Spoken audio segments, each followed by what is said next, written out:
எல்லாம் வல்ல தெய்வமது எங்கும் உள்ளது நீ கமர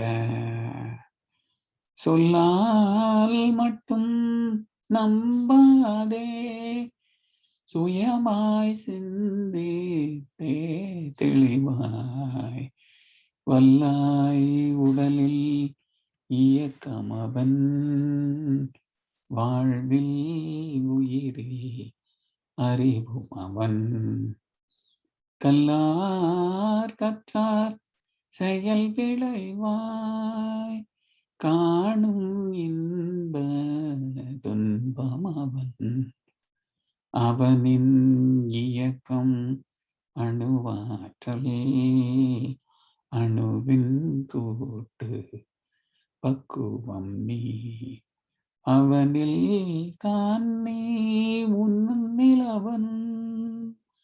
அவன் யார் நீ யார் பிரிவேது அவனை மறந்தால் நீ சிறியோன் அவனை அறிந்தால் நீ பெரியோன் அவன் நீ ஒன்றாய் அறிந்த இடம் அறிவு முழுமை அது முக்தி அவன் நீ ஒன்றாய் அறிந்த இடம் அறிவின் முழுமை அது முக்தி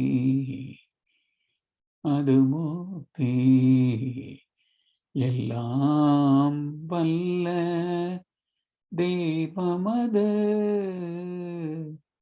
எங்கும் உள்ளது நீ கமர. வாழ்க வையகம், வாழ்க வளமுடன்.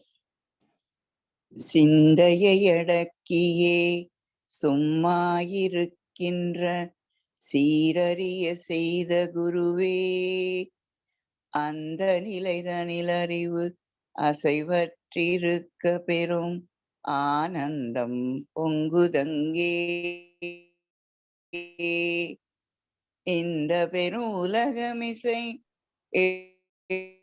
எடுத்த பல பிறவி சந்ததமும் என்னை மறவாத சாந்த வாழ்வழித்தோய் என் சந்தோஷ செய்திதுவே.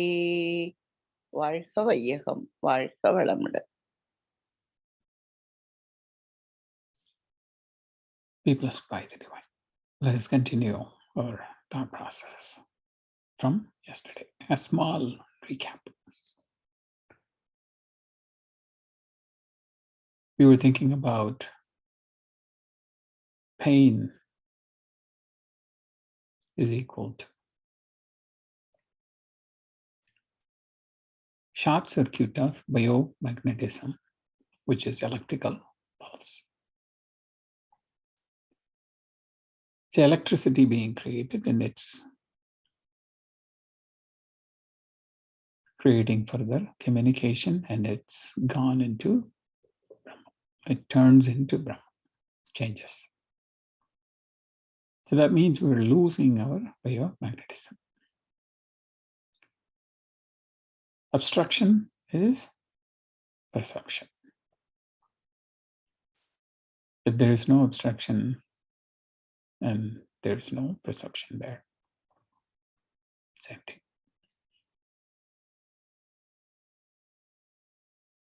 So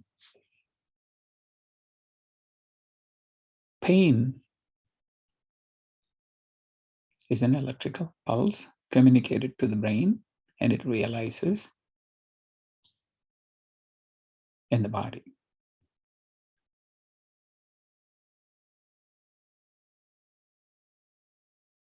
Let us take another example. When we have a pain or a swelling on our body, it could be any cause, right? So the root cause, we're not going to dig in too much into it, but for whatever the reason, we have a small swelling in our body. And for example, maybe let's take it on our shoulder.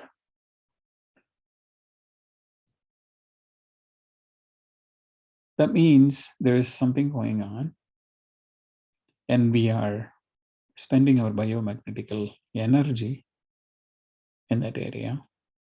That's the nature. We, in the sense, not because we are thinking, by nature, the way it is devised, it tries to fix the flow of the biomagnetic energy. So concentration of biomagnetic energy over there is more, and it is being spent to fix that issue. So that surface where we have that issue on our body, if you touch it, you can feel the heat. No matter what, you will feel the heat. That's why we have the fever, something going on in the whole body. The whole body's temperature goes up because the whole biomagnetism field is being concentrated to fix the issue. Something going wrong, it's being fixed. That's nature. That's how it is devised. Okay, now we understand that. When there is an animal being killed, it is a live being.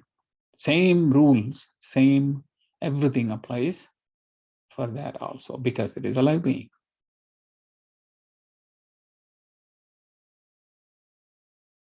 When that animal is being killed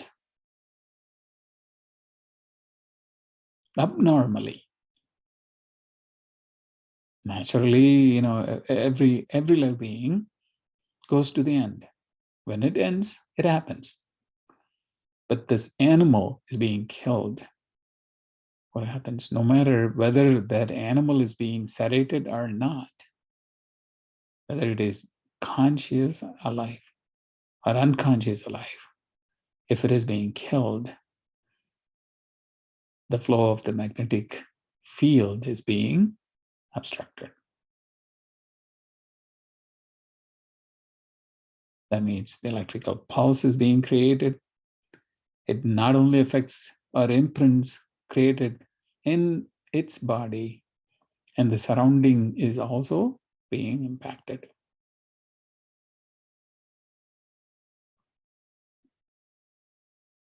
That's why when there's a soul being abnormally taken away from a body, anyone in the surrounding is being affected. We feel the impact. We could. So the imprints are being recorded in that dead body of the animal. Now imagine if you are taking in as a food, you get everything. So let us conclude that thought right here. I'm not here to preach everyone to change your food habits. Use your own consciousness. Go through the analysis of your own thoughts. Make a decision. Because Maharishi, when he was identifying the state of divinity, even that also he is saying, you realize yourself about that divinity. Not because our guru says that is the divinity. We don't have to take it as it is. He's asking, he's requesting us to realize within ourselves about the divinity. Which guru is actually giving this wisdom. வாழ்க வளமுடன். ஐயா. வாழ்க வையகம், வாழ்க வையகம், வாழ்க வளமுடன். குருவே துணை. Adding to our layers note,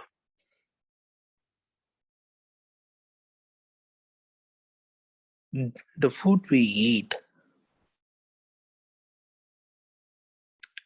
is what we are. So that's what the main principle.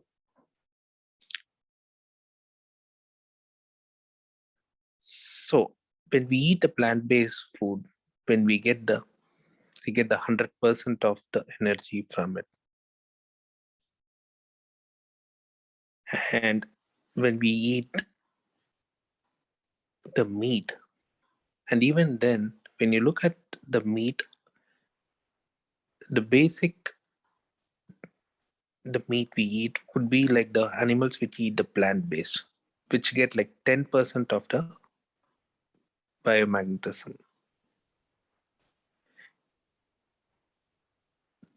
We can't eat the carnivorous meats like the tiger, lion, or something up in the food chain because they don't have enough biomagnetism in the body.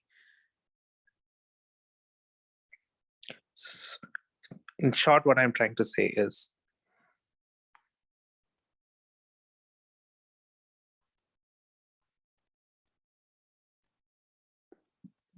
the animal-based food won't give the sufficient energy needed for survival.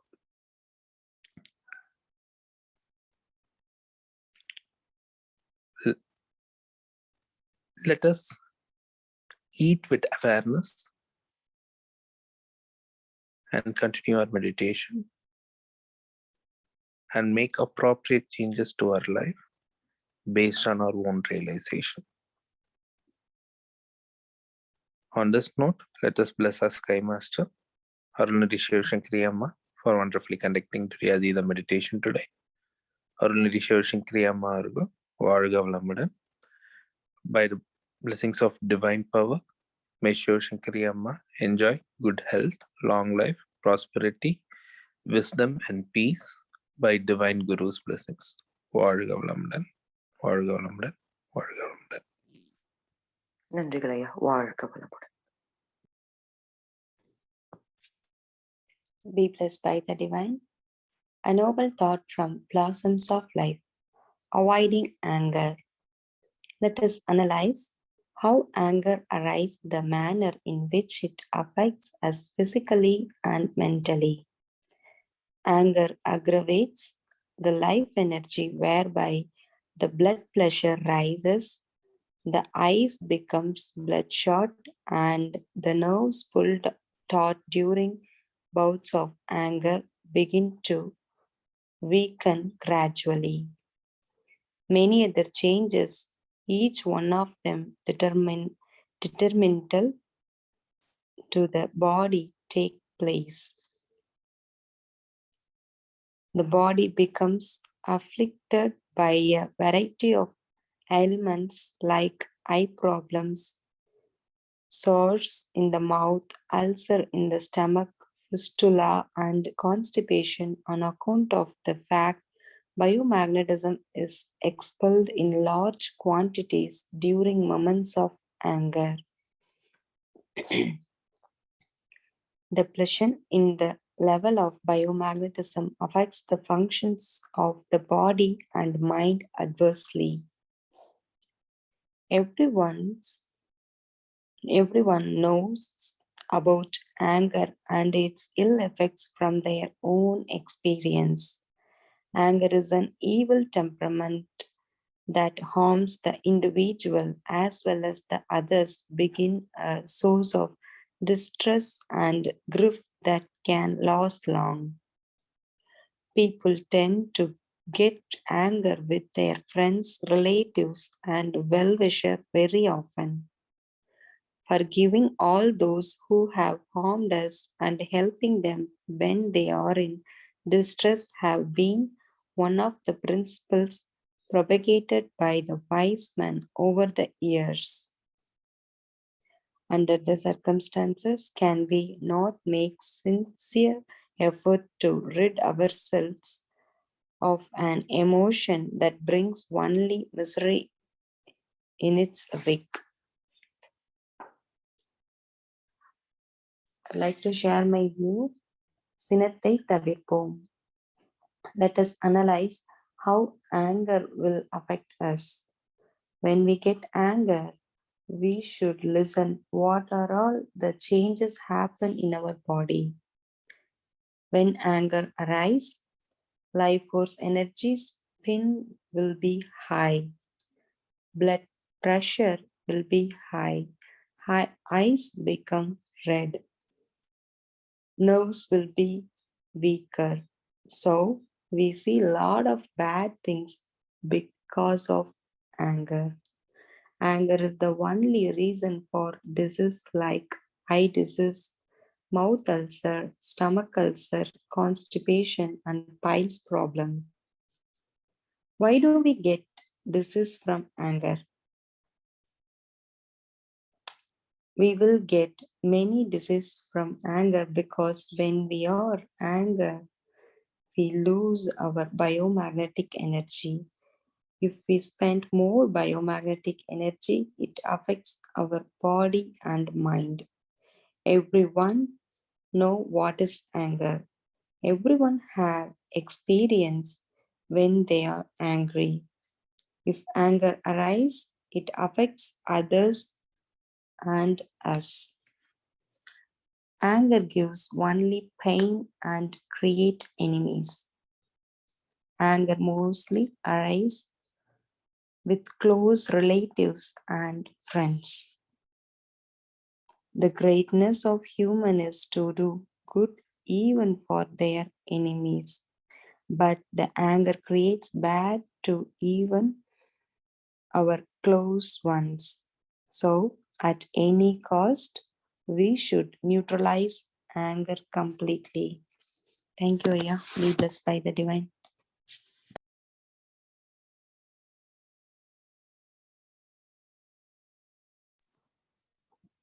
Thank you, Amma. Let us all bless our Sky Master, Arulnidhi Ramya Amma. By the grace of divine power, Arulnidhi Ramya Amma and her family may enjoy good health, long life, enough wealth, prosperity, wisdom, and peace. Be blessed by the divine. வாழ்க வையகம் வாழ்க வையகம் வாழ்க வளமுடன் குரு வாழ்க குருவே துணை ஞானக்களஞ்சிய கவி வாழ்வின் வளம்.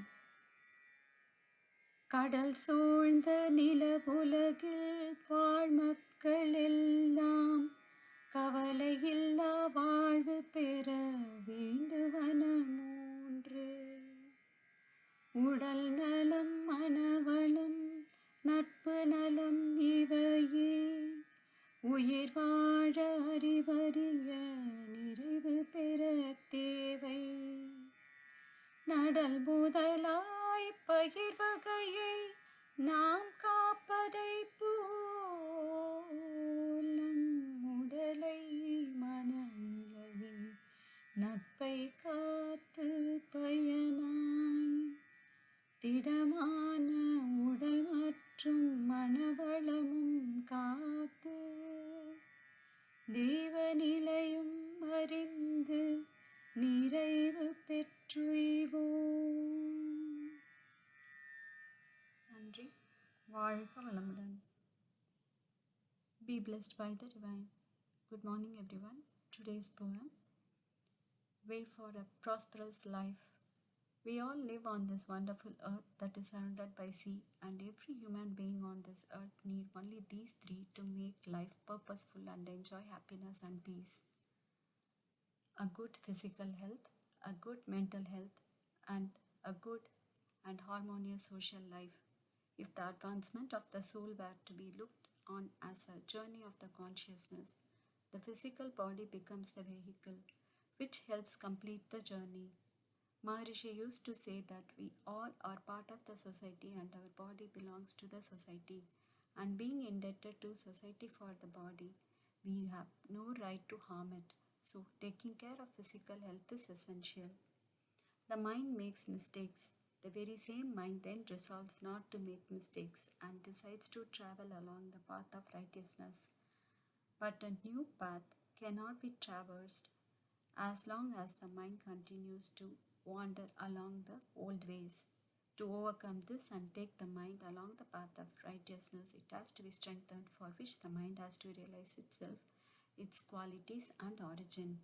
A healthy and strong body and mind helps an individual to harmonize relationships and interactions with others.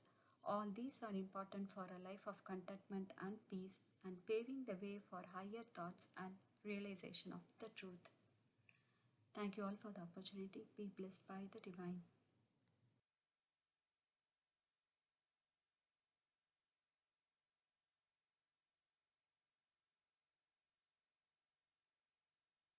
வாழ்க வளமுடன். வாழ்க வையகம், வாழ்க வையகம், வாழ்க வளமுடன். குருப்புகழ் வாழ்க, குருவே துணை. அனைவருக்கும் காலை வணக்கங்களும் வாழ்த்துக்களும். இன்றைய ஞான களஞ்சிய கவி பாகம் 2, கவி எண் 1574.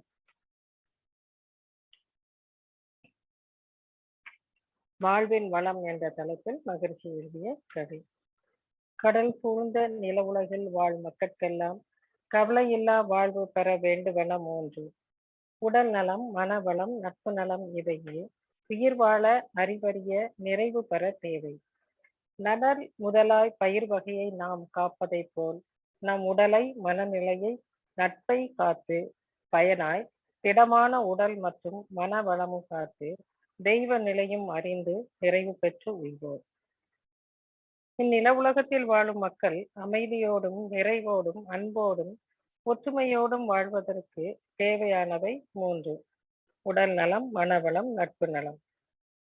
பிறந்த போதே உடலில் உள்ள எல்லா அமைப்புகளும் அமைந்துதான் பிறக்கிறோம். அதை அறிந்து முறைப்படி செயலாற்றி வாழ்வை நடத்துவதற்கு ஏற்ற அறிவு படிப்படியாகத்தான் வளர்கிறது.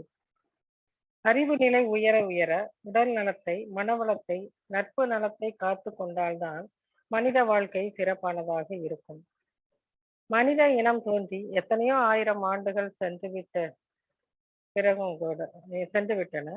ஆண்டுக்கு ஆண்டு மனிதனுடைய வாழ்க்கையில் புதிய புதிய கருத்துகளும் தேவைகளும் அவற்றை முடித்து கொள்ளக்கூடிய திறமைகளும் பெருகி கொண்டே வருகின்றன. தேவைகளை முடித்துக் கொள்ளக்கூடிய திறமைகளை வளர்த்து கொள்ள வேண்டும் என்ற ஆர்வத்தில் உடல் நலனை அக்கறை கொள்ளாமல் காலம் தாண்டிய பிறகு வருந்தி வருந்தி துன்பத்தில் வீழும் நிலை அதிகரித்து வருவதை நாம் காண்கிறோம். வாழ்வின் முன் பகுதியான இளமை காலத்திலேயே மனவளக்கலை போன்ற வாழ்க்கை கல்வியை கற்றுவிட்டால் நாம் நம் உடல் நலத்தையும் மன வளத்தையும் பெருக்கிக் கொண்டு சமுதாயத்தோடு இணக்கமாக வாழும் நட்பு நலத்தையும் பேணிக் கொள்ளலாம். எந்த நாடு இளைஞர்களிடம் வாழ்க்கை கல்வியை காலம் தவறாமல் போதித்து வருகின்றதோ அந்த நாடுகள் தான் எல்லா துறைகளிலும் செழிப்பும் சிறப்பும் உடையதாக இருக்கும். உடல் நலம் சிறப்பாக இருந்தால் மனம் நலமாக வளமாக இருக்கும். உடல் நலமும் மன வளமும் உடையோர்தான் சமுதாயத்தில் நட்பு நலம் பாராட்ட முடியும். எல்லையற்ற ஆற்றல், அறிவு நமக்குள்ளே அடக்கமாக உள்ளது என்பதை உடல் நலம் உடையவர்தான் தன்னுடைய முயற்சியின் மூலமும் அறிஞர்கள் மகான்களின் வழிகாட்டுதல் மூலமும் அறிந்து கொள்வார்கள். நாம் ஒரு பயிர் வளர்த்து நமக்கு பலன் கொடுப்பதற்காக விதையை விதைக்கிறோம். அதாவது அந்த பயிர் வளர்ந்து நமக்கு பலன் கொடுக்க வேண்டும் என்று நாம் விதையை விதைக்கிறோம். அப்படி விதை விதைக்கும் போது அதை எவ்வாறெல்லாம் நாம் பராமரிக்கிறோம் இல்லையா? அதை நன்றாக பராமரித்தால்தான் அதற்கான பலன் நமக்கு கிடைக்கும். சரி, முதலில் என்ன பண்றோம் அப்படின்னா, சரியான பருவத்தில் விதை விதைக்கிறோம். தேவையான சூரிய ஒளி அதற்கு கிடைக்கிறதா என்று கவனிக்கிறோம். பிறகு அதற்கு தேவையான நீர் பாய்ச்சுகிறோம். மழையின் காரணமாக நீர் அதற்கு பாய்ந்து விட்டது என்றால் அங்கு நீர் அதிகம் தேங்கி விடாமல் இருக்க வேண்டும் என்று அதை கவனிக்கிறோம். அதன் அருகில் வளரும் தேவையில்லாத செடிகளை, களைகளை நீக்குகிறோம் மற்றும் அதன் பூச்சிகளுடைய தாக்குதல்களில் இருந்து பாதுகாக்கிறோம். இன்னும் அது நன்கு செழித்து வளர வேண்டும் என்று அதற்கு தேவையான உரங்கள் இடுகிறோம். பிறகு பயிர் நன்றாக விளைந்த பிறகு அதை அறுவடை செய்கிறோம். இப்படி கண்ணும் கருத்துமாக அதை பாதுகாத்தால்தான் நமக்கு கிடைக்க வேண்டிய பலன் கிடைக்கும். அதுபோல்தான் தெய்வம் குடியிருக்கின்ற இந்த உடலை நாம் பாதுகாக்க வேண்டும். உடலின் உள்ளே உத்தமன் கோயில் கொண்டான் என்று உடம்பினை யான் இருந்து ஓம்புகின்றேனே என்று திருமூலர் கூறுவது போல் உடல் மன நலத்தை காத்து தெய்வ நிலையை அறிந்து நிறைவு பெற்று உய வேண்டும் என்று சொல்றார்களே மகரிஷி. அப்படி அந்த தெய்வ நிலை அறிதல் என்ற அந்த மனித வாழ்க்கையின் நோக்கமே உடல் மனநலம் உடையவருக்கு தான் நிறைவேறும். உடல் நலம் நன்றாக இருந்தால்தான் மன வளமும் நன்றாக இருக்கும். அப்பொழுதுதான் அந்த தெய்வ நிலையை அறிதல், தன்னை அறிதல் என்ற அந்த வாழ்வின் நோக்கமே நமக்கு நிறைவேறும். அப்பொழுதுதான் நாம் வாழ்வில் முழுமை பெறு அடைய முடியும். அதனாலதான் திடமான உடல் மற்றும் மனவளம் காத்து தெய்வ நிலையும் அறிந்து நிறைவு பெற்று உய்வோம் என்கிறார் மகரிஷி. இந்த வகையில தான் இந்த வாழ்வின் வளம் என்ற கவியில் மகரிஷி நமக்கு அந்த உடல் மன வளம் மற்றும் நட்பு நலத்தின் முக்கியத்துவத்தை நமக்கு இந்த கவியின் மூலமாக உணர்த்துகிறார் என்று கூறி இத்துடன் இந்த சிறிய சிந்தனை நிறைவு செய்து கொள்கிறேன். வாழ்க வளமுடன். வாய்ப்புக்கு நன்றி. வாழ்க வளமுடன். வாழ்க வளமுடன். நன்றிகளம்மா. அனைவரும் நமது ஞானாசிரியர் அருள்நிதி அருள்மதி அம்மாவை வாழ்த்துவோம். அருள்மதி அம்மா அவர்களும் அவர்தம் அன்பு குடும்பமும் அருள் பேராற்றல் கருணையினால் உடல் நலம், நீல ஆயுள், நிறை செல்வம், உயர் புகழ், மெஞ்ஞானம் ஓங்கி வாழ்க வளமுடன், வாழ்க வளமுடன், வாழ்க வளமுடன். நன்றிகளம்மா. ஐயா, அறிவிப்புகள். வாழ்க வளமுடன். எத்தனையோ மகான்கள், சித்தர்கள், ஞானிகள் எல்லோருமே இந்த உலக சமுதாயம் உய்ய வேண்டும் என்று அவர்கள் தங்கள் வாழ்க்கையை அர்ப்பணித்துக் கொண்டு அவர்கள் அனைவருமே இந்த ஒரு மேன்மையான சிந்தனையோடு வாழ்ந்து இந்த உலகிலே நிறைவு செய்திருக்கின்றார்கள். அந்த வகையிலே நாமும் நமது மகானின், குருமகானின் அடியொற்றி அவர் கற்றுக் கொடுத்த இந்த சாதனைகளை நாமும் செய்து அந்த வகையிலே தான் இந்த குழந்தைகளுக்கான பயிற்சி முகாம், இந்த பயிற்சி முகாம் தொடர்ந்து அதற்கான நிகழ்வுகள் மிகச்சிறந்த முறையிலே தொண்டாற்றி இன்பம் கண்டு கொண்டிருக்கின்றார்கள். இந்த குழந்தைகளும் ஞானாசிரியர்களும் வருக, தொண்டாற்றி இன்பம் காண்க. வாழ்க வளமுடன். வாழ்க வளமுடன். நிகழ்வு நிறைவாக பாடல்கள். வேதாத்திரிய பாடல் பாட அருள்நிதி ரம்யா அம்மா அவர்களையும், பிரம்மஞான கவி பாட அருள்நிதி ஸ்ரீராம் ஜெயபிரகாஷ் ஐயா அவர்களையும், உலக நல வாழ்த்து பாட அருள்நிதி சிவகுமார் ஐயா அவர்களையும் அன்புடன் அழைக்கிறோம். வாழ்க வையகம், வாழ்க வையகம், வாழ்க வளமுடன். வேதாத்திரிய பாடல். போரில்லா நல்லுலகம், பொருள் துறையில் சமநீதி, நேர்மையான நீதிமுறை, நிலவுலகுக்கோர் ஆட்சி, சீர் செய்த பண்பாடு, சிந்தனையோர் வழிவாழ்வு, சிறப்புணர்ந்த பெண்மதிப்பு, தெய்வ நீதி வழிவாழ்தல், தேர் திருவிழா தவிர்த்தல், சிறுவர்கட்கே விளையாட்டு, செயல் விளைவு உணர்கல்வி, சீர்காந்த நிலை விளக்கம், பார் முழுதும் உணவு நீர் பொதுவாக்கள், பல மதங்கள் பல கடவுள் பழக்கமொழித்து, உண்மை ஒன்றை தேர்ந்திடுதல். நன்றிங்கம்மா. வாழ்க வளமுடன். வாழ்க வளமுடன். பிரம்மஞான கவி. இறைவெளியே தன்னிருக்க சூழ்ந்தழுத்தும் மாற்றல், சூழ்ந்தழுத்தும் செலுத்தும் ஆற்றல் இதன் திணிவு மடிப்பு விழ சுழலும் நுண்மின்னாம் இதன் திணிவு மடிப்பு விழ சுழலும் நுண்மின்னாம் நிலைவெளியில் விண் சுழல நெருக்குகின்ற உரசல் நிலைவெளியில் எழுப்புகின்ற நேரலைகள் காண்டமாம் நிலைவெளியில் எழுப்புகின்ற நேரலைகள் காண்டமாம் மறைபொருளாம் காண்டம் தன் மாத்திரைகள்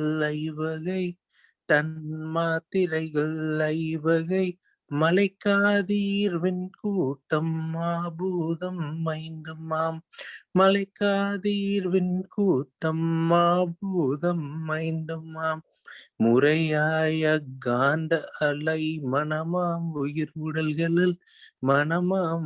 உடல்களில் மதி உயர்ந்து உண்மை பெற மா பிரம்ம ஞானமாம் மதி உயர்ந்து உண்மை பெற மா பிரம்ம ஞானமாம் மா பிரம்ம ஞானமாம்.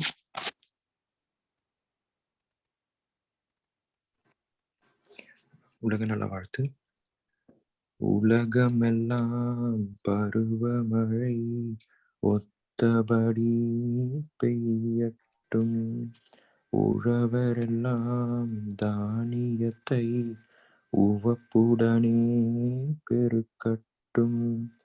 பல தொழில்கள் புரிகின்ற பாட்டாளி உயரட்டும்.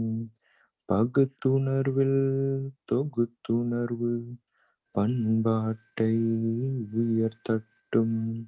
கலகங்கள் போட்டி பகை கடந்தாட்சி நடக்கட்டும்.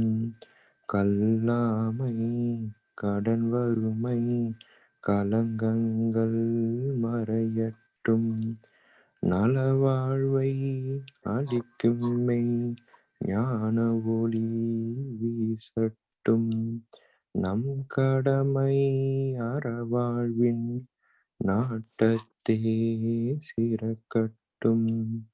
நலவாழ்வை அளிக்கும் மெய் ஞான ஒளி வீசட்டும். நம் கடமை அறவாழ்வின் நாட்டத்தே சிறக்கட்டும்.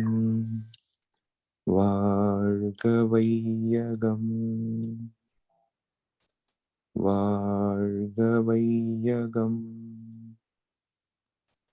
வாழ்க வளமுடன்.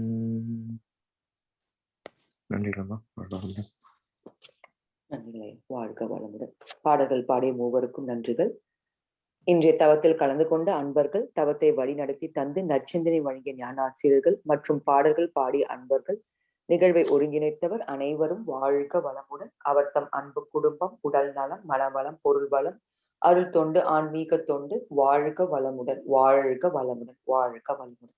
இத்துடன் இன்றைய காலை நிகழ்வு இனிதே நிறைவடைகின்றது. வாழ்க வையகம், வாழ்க வையகம், வாழ்க வளம்.